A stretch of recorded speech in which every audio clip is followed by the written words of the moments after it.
بدقسمتی سے ہمارے اس دور میں بہت سے انتہائی نیک لوگ، انتہائی نیک نیت لوگ، پھر یہ کہ دین کے لیے حرکت بھی کر رہے ہیں، جاتے ہیں، گھروں سے نکلتے ہیں، محنت کرتے ہیں، جد و جہد کرتے ہیں، لیکن ایک مغالطے میں مبتلا ہو گئے۔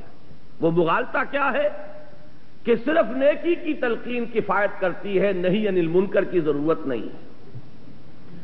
کسی برائی پر تنقید کا کوئی فائدہ نہیں، بھلائی کی تلقین کرو، جب بھلائی پھیلے گی خود بخود جو بدی ہے وہ رفع ہو جائے گی۔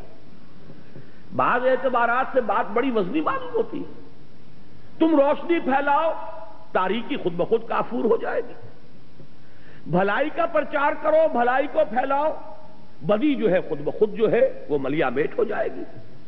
لیکن یہ بہت بڑا مغالطہ ہے اور دینی اعتبار سے بہت بڑی غلط فہمی ہے، جس میں بہت سے نیک نیت حضرات، ان کی نیت سے پر کوئی شک نہیں، پھر ان کا جو مجاہدانہ کردار ہے، اس کے لیے جو محنتیں کرتے ہیں وہ سب بھی مسلم ہے۔ لیکن میں یہ چاہتا ہوں آج آپ قرآن مجید کے 9 مقامات کے حوالے سے اس بات کو سمجھ لیں کہ یہ امر بالمعروف اور نہی عن المنکر باہم لازم و ملزوم، میں نے جو اس کا عنوان قائم کیا ذیلی، باہم لازم و ملزوم، ایک گاڑی کے 2 پہیے یا ایک ہی تصویر کے 2 رخ۔ ایک پہیے پر تو گاڑی گھوم جاتی ہے، 2 پہیوں پر گاڑی آگے بڑھتی ہے۔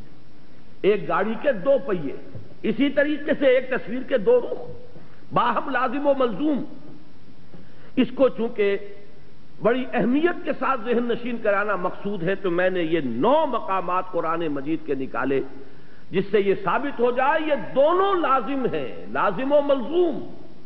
اور ایک بات میں عرض کر دوں انتہائی ادب کے ساتھ کہ واقعہ یہ ہے کہ اگر میں یہ کہوں کہ قرآن مجید تو یہ 2 چیزیں بیان کر رہا ہے، لیکن اصل میں تو ایک ہی چیز ضروری ہے، تو معلوم یہ ہوا کہ میں نے قرآن پر طعن کیا ہے، اللہ کے کلام پر گویا کہ میں ایک یہ نقص نکال رہا ہوں کہ شاید یہ صرف شاعری ہو رہی ہے، لفاظی ہو رہی ہے۔